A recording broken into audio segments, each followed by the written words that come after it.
మా ఇద్దరికి తెలుసు ఏం జరుగుతుందో, ఒకరొకరి లైఫ్లో ఏం జరుగుతుందో తెలుసు. We always been there for each other. So అది it's that LKG classmate friendship అనేది సినిమా పరంగా it's very very special. So అది ఎప్పటికీ మారదు.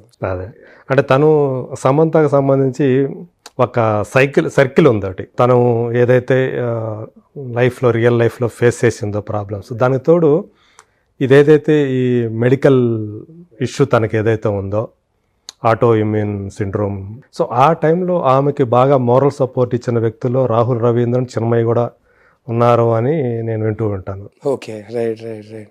సో ఆమె దాని నుంచి బయటపడటానికి, ఆమె దాన్ని ఎదుర్కోవడానికి సో మీరు ఎంతవరకు అంటే మీ సపోర్ట్ కానీ తను పూర్తిగా ఇప్పుడు బయటపడిందని అనుకోవచ్చు? తను there are good days and there are bad days sir. పూర్తిగా అనేది అంటే ఆటో ఇమ్యూన్ ఒక్కసారి వచ్చిందంటే దానికి క్యూర్ అయితే లేదు, కానీ ఫస్ట్ కంట్రోల్లోకి తీసుకురావడం, ఆ తర్వాత కంట్రోల్లో ఉంచడం అనేది ఉంటుంది. అంటే యాక్చువల్గా అది ఎందుకు వస్తుంది అనేది కూడా మనకి కరెక్ట్ రీజన్ ఉంది. రకరకాల ట్రిగర్స్ ఉంటాయి సార్. బట్ కోవిడ్ తర్వాత చాలా మందికి అది ఒక కోవిడ్ సైడ్ ఎఫెక్ట్ అన్నట్టు చెప్తున్నారు. అంటే కోవిడ్ ఒక పాండమిక్ అంటే కోవిడ్ తర్వాత వచ్చిన ఒక silent pandemic auto immune pandemic. నా ఫ్రెండ్ సర్కిల్లోనే శామే కాదు, 2-3 ఉన్నారు. అందరికీ వేరే వేరే టైప్ ఆటో ఇమ్యూన్, కొందరికి చాలా సీరియస్ ఆటో ఇమ్యూన్ కండిషన్స్, కొందరికి అంటే ఇంకో ఫ్రెండ్ ఉన్నాడు, వాడికి సడన్గా జస్ట్ ఒక్క స్పాట్లో జుట్టు మొత్తం పోయింది, జస్ట్ ఒక్క స్పాట్ లో. సో రకరకాల auto immune conditions flare up అవుతున్నాయి కోవిడ్ తర్వాత. అది ఇలా వచ్చేస్తుందా జస్ట్ ఒక్క పర్టికులర్ స్పాట్ లో. అదర్ ఫ్రెండ్ ఆఫ్ మైన్ రాలిపోతుంది అనమాట. అవును అవును. అంటే బేసిక్లీ కోవిడ్ వల్ల అది జరగలేదు, కానీ కోవిడ్ వల్ల ఆటో ఇమ్యూన్ ట్రిగర్ అయింది. ఆటో ఇమ్యూన్ ట్రిగర్ అవ్వడం వల్ల అది జరిగింది. సో రకరకాల ఆటో ఇమ్యూన్ అంటే auto immune is no silent pandemic sir. అది దట్స్ ద ప్రాబ్లం. శామ్ది ఒక రకమైన చాలా కాంప్లికేటెడ్, నా ఇంకో ఫ్రెండ్ ఉన్నాడు, వాడికి కూడా చాలా complicated. So she's much better now, she's healthy now, and she is such a strong girl sir. అంటే ఎంత మానసికంగా ఎంత వీక్ కనిపించినా సరే, ఏదైనా సరే she will always do.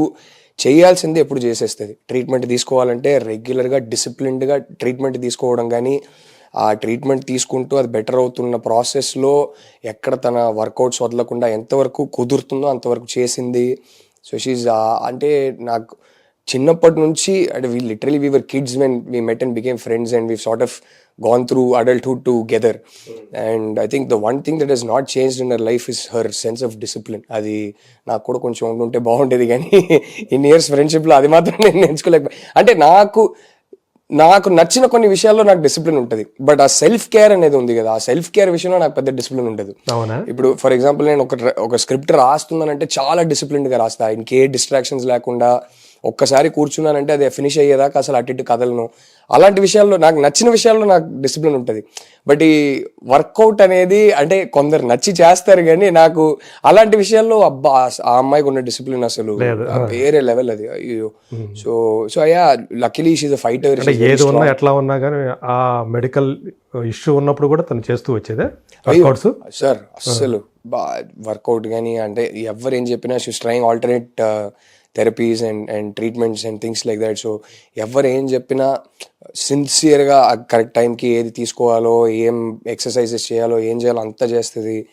So I think one thing all of us friends we always knew was that she will somehow get over it, she will somehow beat it అనేది ఒకటి ఉండింది. అది ఎంత వీక్ ఫీల్ అయినా, ఎప్పుడైనా మరి week feel అయిందంటే మేమందరం ఉన్నాంగా. సో బ్యాడ్ థింగ్ ఏంటంటే తను అలా సఫర్ అవుతున్నప్పుడు దాంతో ఒక పక్క పర్సనల్ లైఫ్లో ప్రాబ్లమ్స్, ఇంకో పక్క ఈ మెడికల్, ఇది ఎప్పుడైతే తను ఈ సమస్యతోటి తను బాధపడుతున్నానని చెప్పిందో నిజానికి ఆమె మీద ఒక రకమైన సింపతి కలగాలి. యాక్చువల్గా అందరూ సపోర్ట్ చేయాలి, మోరల్గా సపోర్ట్ చేయాలి. కానీ సోషల్ మీడియాలో పని కట్టుకొని కొంతమంది ఆమె మీద అంతా ఇంకా కొంగదీసేటట్టు, ఆమెను ఇంకా చేయాలి, బాధ పెట్టాలన్నట్టుగా ఆ ట్రోల్స్ అనేవి రావటం, దాన్ని ఆమె ఎలా తట్టుకుంది నాకు అర్థం కాదు సార్. అది అంటే కైండ్నెస్ అనేది ఇట్స్ అ బేసిక్.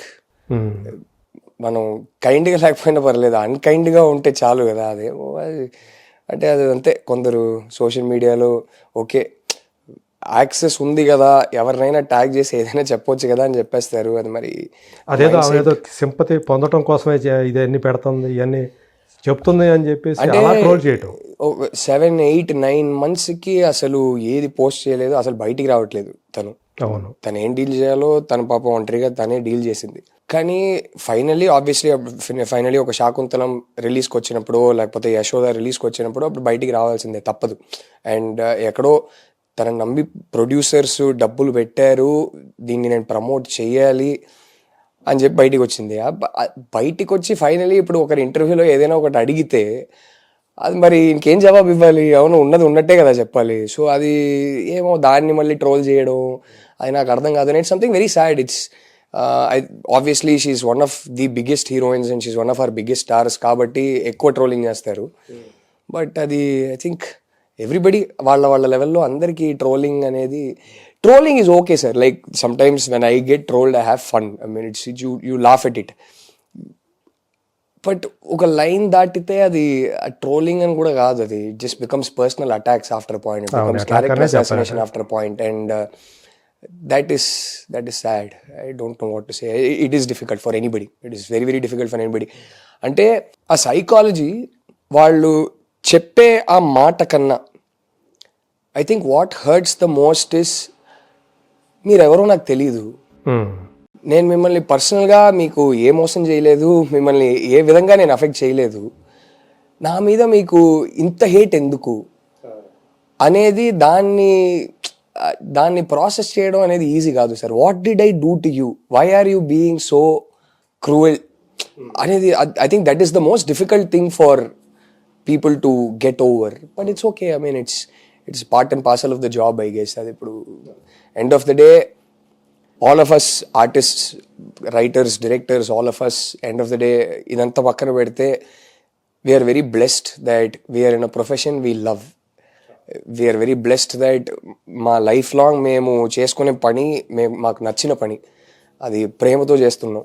సో అది చూసుకుంటే ఇదంతా ఓకేలే, చూసుకుందాం అనిపిస్తుంది. So these are side effects of the job. But we're blessed end of the day. So వాళ్ళ లెవెల్లో everybody is blessed. Success, failure ఇదంతా పక్కన పెడితే I think the biggest success is that నచ్చిన పని చేస్తున్నాం. అవును. సో అది అప్పుడప్పుడు గుర్తు చేసుకుంటూ ఇదంతా ఇగ్నోర్ చేయడమే. శామ్ తోటి మీరు మీ ఫస్ట్ ఫిల్మ్ తర్వాత మళ్ళీ యూటర్న్ అయినా చేయటం? అవునవును, చాలా మళ్ళీ ఆల్మోస్ట్ 10 years తర్వాత మళ్ళీ చేసాం.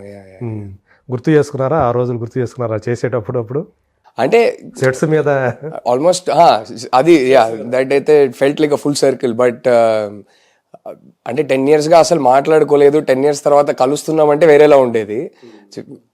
రెగ్యులర్గా కలుస్తూ ఉంటాం, రెగ్యులర్గా మాట్లాడుతూ ఉంటాం కాబట్టి కొత్తగా ఏమీ అనిపించలేదు. So but I think for me the biggest take away was that 10 years తర్వాత తనతో యాక్టింగ్ చేస్తున్నప్పుడు తన గ్రోత్ చూసా.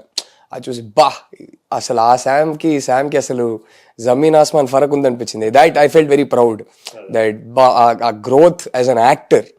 ఐ వాజ్ లైక్ వావ్, ఆ పర్ఫార్మర్కి ఇప్పుడు సంబంధమే లేదు అనిపించింది. So I think that again she works very hard on improving her self all the time. అవును. సో మీకు ఆమె చేసిన వాటిలో, ఆమె వర్క్స్లో మీకు బాగా నచ్చింది ఏదనుకోవచ్చు?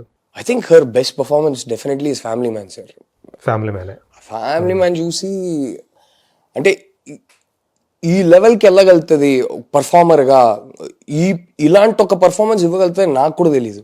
ఐ వాజ్ లైక్ వావ్, ఆ క్యారెక్టర్ కూడా అలాంటి క్యారెక్టర్ చేస్తారు కూడా ఎవరు అనుకోవాలి. అయ్యో అస్సలు రాజీ ఏది రాజీ, అయ్యో ఐ థింక్ ఫస్ట్ బస్సులో ఒక మనిషి మిస్బిహేవ్ చేస్తాడు ఆ రాజీ క్యారెక్టర్తో. సైలెంట్గా దిగి వెళ్ళిపోతుంది. చిన్న చాల్ లోపలికి వెళ్ళాక ఫస్ట్ టైం వాడిని కొట్టేసి లాస్ట్ వాడిని చంపే ముందు ఇట్లా పట్టుకొని ఇట్లా తిప్పుతుంది. ఇదెవర్రా బాబు ఇది. నేను ఐ థింక్ ఆ క్షణంలో సమంత అనేది మర్చిపోయి చూసా. అక్కడ నుంచి ఆ క్యారెక్టర్ నేను అసలు సమంత అనేది మర్చిపోయా. I think that I think was my favourite performance of her. Okay. So మీ లైఫ్లో అమ్మ తర్వాత మిమ్మల్ని అంతగా ప్రభావితం చేసిన లేడీస్ ఎవరైనా ఉన్నారా? నా వైఫ్ సార్. అంతేనా? No doubt about it. అయ్యో నేను ఫ్యాన్ ఫస్ట్, తర్వాత హస్బెండ్. మొదట ఆమెకి అభిమానే? వాయిస్కే? అసలు ఆ వాయిస్కి అయితే ఎప్పటి నుంచో, అంటే కలిసే ముందు నుంచి నేను ఫ్యాను నా వైఫ్కి. అండ్ జెన్యున్గా చెప్పాలంటే క్రియేటివ్ పని చేసుకోవడానికి పక్కన పెడితే I enjoy good music, I enjoy good poetry, I enjoy good cinema, I enjoy good book. Okay. And తను వచ్చిన తర్వాత అసలు చిన్మయి సింగర్గా అయితే అసలు అడగక్కర్లేదు. I mean her mastery over her voice. Music అనేది చాలా arithmetic sir. Music is actually purely calculation based. శృతిలు కానీ ఏ స్కేల్కి వెళ్తున్నారు, ఆ స్కేల్ నుంచి ఎక్కడ మళ్ళీ ఏ సంగతి తీసుకొస్తున్నారు, it's very arithmetic. Her control over her voice is incredible. అంటే మీరు సినిమా సాంగ్స్ అంతా పక్కన పెడితే అప్పుడప్పుడు ఇంట్లో రియాజ్ చేసేటప్పుడు వింటుంటాను కదా, బాబా అసలు it's magic sir. I love music. నేను చాలా కాన్సర్ట్స్కి వెళ్తుంటాను. నేను లైవ్ పర్ఫార్మెన్సెస్ అంటే మ్యూజిక్ తో పాటు దానిలో సాహిత్యాన్ని కూడా బాగా any type of music, Carnatic దగ్గర నుంచి మంచి తీన్మార్ సాంగ్ అన్నా కూడా ఏదైనా బాగా ఎంజాయ్ చేస్తా. సో ఇంట్లోనే తను రియాజ్ చేస్తుంటే అది వినడం అనేది ఇట్స్ బ్లెస్సింగ్. అసలు ఇన్క్రెడిబుల్ వాయిస్. I cannot. మీరు సినిమా సాంగ్స్ వినుంటారు కానీ తను గజల్స్ పాడుతుంటే మీరు వినాలి. ఇంట్లో మాక్సిమం తను రియాజ్ చేసేది గజల్స్తోనే రియాజ్ చేస్తుంది. తన ఫేవరెట్ టు సింగ్, తన ఫేవరెట్ జానరా గజల్స్ అనమాట. ఓకే. సో గజల్స్తో ప్రాక్టీస్ చేస్తుంది. బా అసలు నేను వెంటనే వెళ్ళి సైలెంట్గా లైట్లు ఆఫ్ చేసేస్తాను. నేను ఒక డార్క్ మాహోల్లో జస్ట్ ఒక్క ల్యాంప్ ఎక్కడైనా వెలిగించేసి కూర్చొని సైలెంట్గా వింటుంటే ఆ మజా వేరు. అసలు మిమ్మల్ని మీరు మర్చిపోతుంటారు. అసలు అమేజింగ్. మీరు ఈ విషయంలో బ్లెస్డ్ అనుకుంటారా? 100% sir, no doubt about it. I think it is one of my greatest blessings as a lover of music that I married a singer. No doubt about it. Unfortunately ఇంట్లో తనకన్నా ఎక్కువ నేనే పాడుతుంటా. చాలా దరిద్రంగా పాడతాను నేను, బట్ నేనే పాడుతుంటా. Pop culture impact she's had on Tamil and Telugu cinema because it is one of the more silent things కదా సార్. అంటే హీరోయిన్ వాయిస్ ప్యాటర్న్ ఎలా ఉంటుంది అనేది టక్కుని అందరు నోటీస్ చేసే ఒక విషయం కాదు. బట్ మీరు చూసుకుంటే క్లియర్ గా ఒక షిఫ్ట్ వచ్చింది. చిన్మయి డబ్బింగ్ చెప్పడం స్టార్ట్ చేశాక హీరోయిన్ వాయిస్ ఇలా ఉండాలి అనేది ఒక షిఫ్ట్ అయింది. మిగతా వాళ్ళు కూడా దాన్ని ఫాలో అవ్వాల్సిన తప్పని పరిస్థితి వచ్చిందంటారా? తప్పని పరిస్థితి కూడా కాదు, నచ్చి హ్యాపీగా ఫాలో అయ్యారు. అయ్యో ఇలాగే చేయాలని కాదు కానీ ఇది బాగుంది అని ఫాలో అయ్యారు అందరూ. So I think that is her biggest credit. And it's like అలాంటిది ఏదైనా లైఫ్ లో నేను ఒక 10% అచీవ్ చేస్తే చాలా హ్యాపీగా చెప్పాలంటే ఇప్పుడు వస్తున్నటువంటి డబ్బింగ్ ఆర్టిస్ట్ కూడా తను ఒక రోల్ మోడల్ లాగా. I think Chinmayi is a role model for various number of reasons. అంటే నాకు సింగర్ గా కానీ బయట ఎవరు కలిసినా సరే మీ వైఫ్ అంటే మాకు చాలా, ఫస్ట్ అది చెప్తారు, మీ వైఫ్ అంటే మాకు చాలా ఇష్టం అండి అంటారు. అండ్ ఎస్పెషలీ యంగర్ గర్ల్స్ ఎవరైతే ఉన్నారో మాకు చిన్మయి గారు అంటే మేము ఫాలో అవుతామండి, ఆవిడ చెప్పేది అదంతా మాకు చాలా ఇష్టం అండి అని చాలా మంది చెప్తుంటారు. So she's role model. అంటే అన్ని రకాలుగా అబ్సల్యూట్లీ ఐ గెట్ వ్యక్తిగతంగా especially just I'm married to a very very brave person sir. I'm married to a very courageous person. నాకు కొన్నిసార్లు భయం వేస్తుంది ఇంత గెలకాల, అరే ఏంటమ్మా అదే అంట, కానీ తనకి ఏమో తను ఎక్కువ ఆలోచించదు. She keeps it very simple.